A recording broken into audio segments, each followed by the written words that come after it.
25 নম্বর দেখো কি বলছে দেয়া আছে x y z x square y square z square x Q minus 1 y Q minus 1 z Q minus 1 তথ্য দেয়া আছে তথ্য থেকে আমাদের প্রমাণ করতে বলা হয়েছে এটা আমরা বলতে পারি left hand side x y z x square y square z square x Q minus 1 y Q minus 1 z Q minus 1 যখন তুমি নির্ণয় করতে চাইবে তখন অবশ্যই খাড়া খাড়া টান দিয়ে নির্ণয় চিহ্ন প্রকাশ করা হয়ে থাকে আর ম্যাট্রিক্স চিহ্ন হলে মাথা ভেঙে দিতে হয় এখানে আমরা খাড়া খাড়া টান দিয়েছি তার মানে এগুলো নির্ণয় y z x square y square z square x Q y Q z Q 1 এর মাইনাস আছে তাই মাইনাস শো করা হলো x x square 1 y y square 1 z z square 1 sir আমরা সব সেম লিখলাম কেন x y z তো আর দুইটা করে নাই x এবং y এটা নিচে যে বেজ লেভেল আছে সেটার উপর ডিপেন্ডেবল তার মানে x কিউব এটার সাথে উপরে দুইটা রিলেটেড 1 এর সাথে উপরে দুইটা রিলেটেড এইজন্য আমরা x কিউব আর -1 টাকে আলাদা করে লিখলাম এদিকে রাখলাম x cube y cube z cube এখানে লিখলাম 1 1 1 এখানে x y z প্রত্যেকটা লাইনে একের অধিকবার আছে আমরা কমন নিতে পারি প্রথম লাইন থেকে যদি x কমন নেই 1x x square 1y y square 1z z square সূত্রে এখানে মাইনাস আছে নির্ণায়কের বৈশিষ্ট্য হচ্ছে যে কোনো সারি নিচে থেকে যদি এক সারি উপরে ওঠে তাহলে সে প্লাস থাকলে মাইনাস হয়ে যায় মানে নির্ণায়কের ক্ষেত্রে যে কোনো সারি যদি নিচে থেকে এক সারি উপরে আসে তাহলে মাইনাস হয়ে যায় যদি দুই সারি উপরে আসে তাহলে আবার প্লাস হয়ে যায় তার মানে যে কোনো সারি এক সারি জাম্প করলে প্লাস থাকলে মাইনাস হবে আর দুই সারি জাম্প করলে আবার পুনরায় সেই মাইনাস অবস্থা ফিরে আসবে যেমন এই সারিটা আমি যদি এক সারি উপরে তুলি তাহলে মাইনাস থেকে প্লাস হয়ে যাবে আমি যদি দুই সারি একবারে জাম্প করি তাহলে মাইনাস মাইনাসে থেকে যাবে তার মানে এটার সাথে মেলানোর স্বার্থে আমার এই লাইনটাকে দুই লাইন একবারে জাম্প করতে হবে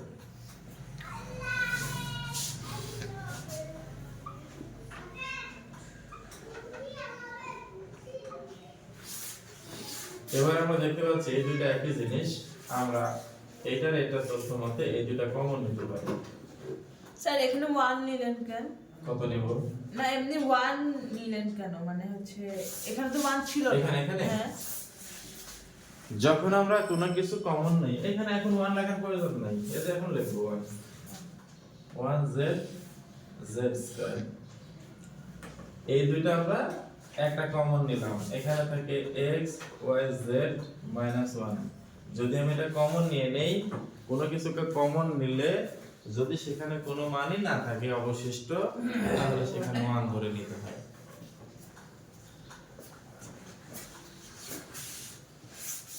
এই তথ্য থেকে আমরা জানি যে এই তথ্য থেকে আমাদের যে মান আসবে স্বাভাবিকভাবে নির্ণায়কের উপরের লাইনে সবগুলো 1 আছে নির্ণায়কের প্রধান বৈশিষ্ট্য হচ্ছে যে কোনো লাইনকে দ্রুত শূন্য করে দেওয়া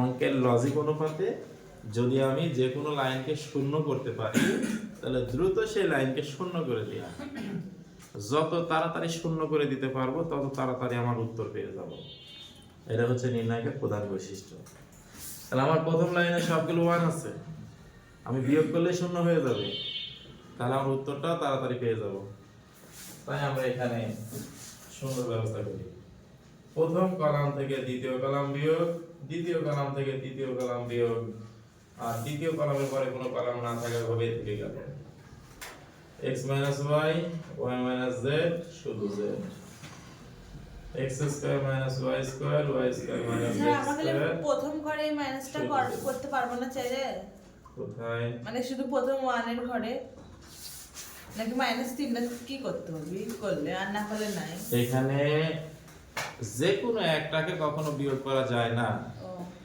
যতগুলোতে বিয়োগ যাবে সবগুলোতে বিয়োগ করতে হবে। যেমন আমি প্রথম কলামের সাথে দ্বিতীয় কলাম বিয়োগ করলাম, দ্বিতীয় কলামের সাথে তৃতীয় কলাম বিয়োগ করলাম, তৃতীয় কলামের সাথে চতুর্থ কলাম বিয়োগ করার সুযোগ তো আমার নাই, যদি থাকতো আমি বিয়োগ করতাম। বুঝা গেছে না? এরপরে 0 0 1, x minus y, y minus z শুধু z। এখানে দেখো x square minus y square, তার মানে a plus b into a minus b, তার মানে x minus y একটা, x plus y একটা। এখানে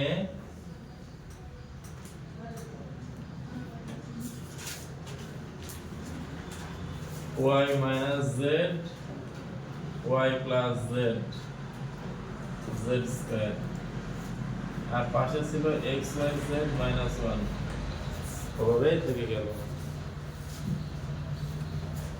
আমরা যে কোনো তথ্য একের অধিকবার থাকলে কমন নিতে পারি। x minus y প্রথম লাইনে দুইবার আছে, আমরা একবার কমন নিয়েছি। y minus z দ্বিতীয় লাইনে দুইবার আছে, আমরা একটা কমন নিয়েছি। তাহলে এখানে থাকে 0 1 x plus y, 0 1 y plus z, 1z z square, আর লাস্টে থাকে x y z minus 1। এবার আমরা x minus y লিখতে পারি, y minus z লিখতে পারি, আর x y z minus 1 টা আগে লিখতে পারি। এবার তোমার কাছে কিন্তু নির্ণায়ক চিহ্ন দ্বারা আবৃত এই অংশটুকু অবশিষ্ট থাকলো, তাই না? প্রথমটা 0, এটা নির্ণয় করলে উত্তর 0 আসবে। দ্বিতীয়টা 0, এটা নির্ণয় করলে উত্তর 0 আসবে। তাই তৃতীয়টা নিয়ে শুধুমাত্র আমরা অঙ্ক করলে আমাদের অঙ্ক হয়ে যাবে। তার মানে আমরা 1 কমন নিলাম, যেটা কমন নেব সেখান থেকে সারি এবং কলাম বন্ধ হয়ে যাবে। 1 x plus y, 1 y plus z, আমরা এটা লিখতে পারি। বামের গুলো নিশ্চয় লেখা হয়েছে, বুঝতে দিলাম।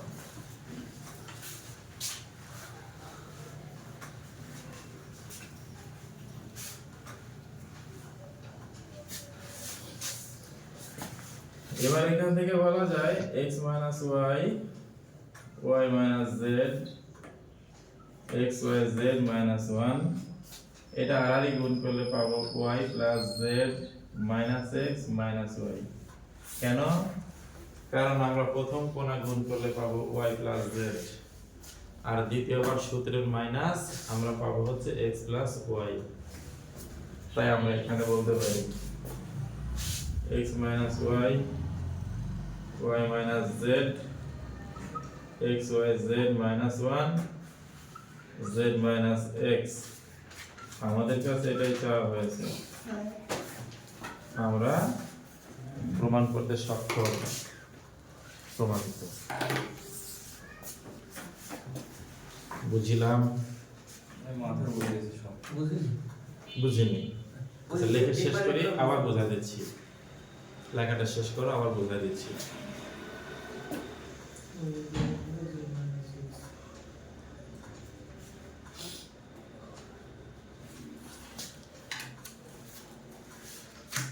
তবে অঙ্কটা খুব একটা জটিল নয়, কিন্তু 1 থেকে 2 বার অঙ্ক সমাধান করলেই ইজিলি সমাধান হয়ে যাবে।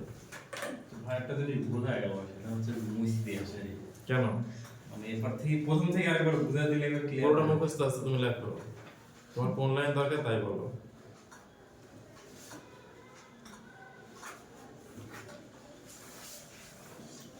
টেকনিক্যালি প্রথম থেকে একইভাবে চলছে, সমস্যা নাই তো।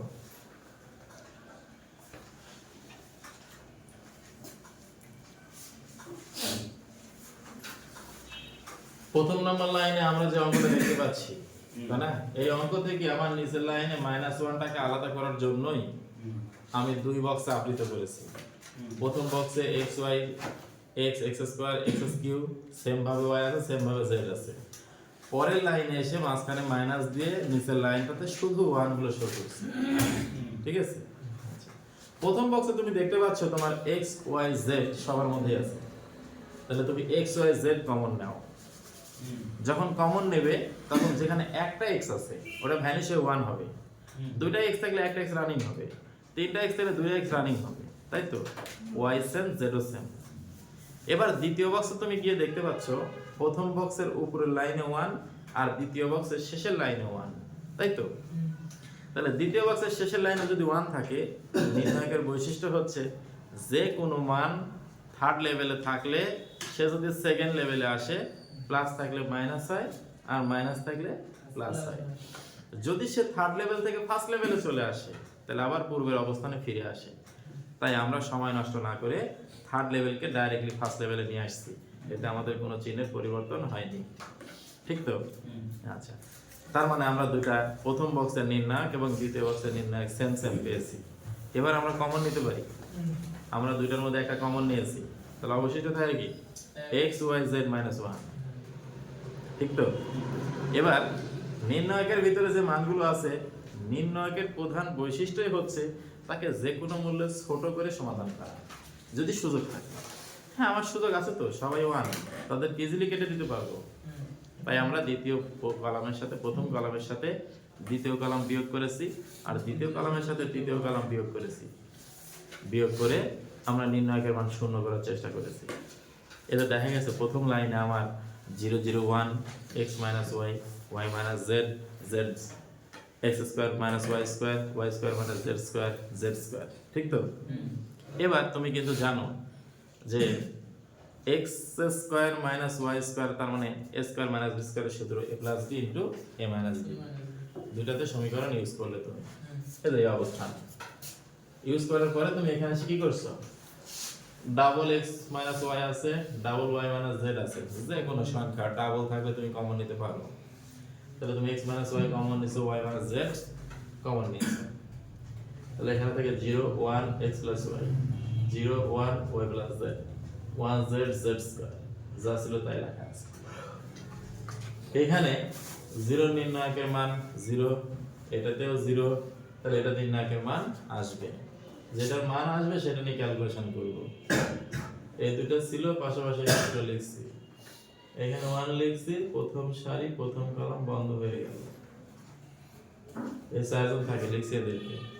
প্রথমটা গুণ করলে y + z, সূত্রের মাইনাস দ্বারা গুণ করলে -x - y। ঠিক তো? এখান থেকে আমি দেখতে পাচ্ছি y y কেটে যায়, থাকে হচ্ছে z - x। তোমার কাছে এটাই প্রমাণ করতে বলা হয়েছে। হয়ে গেল অংশ। এতটাও জটিল নয়, একটু প্র্যাকটিসের বিষয়।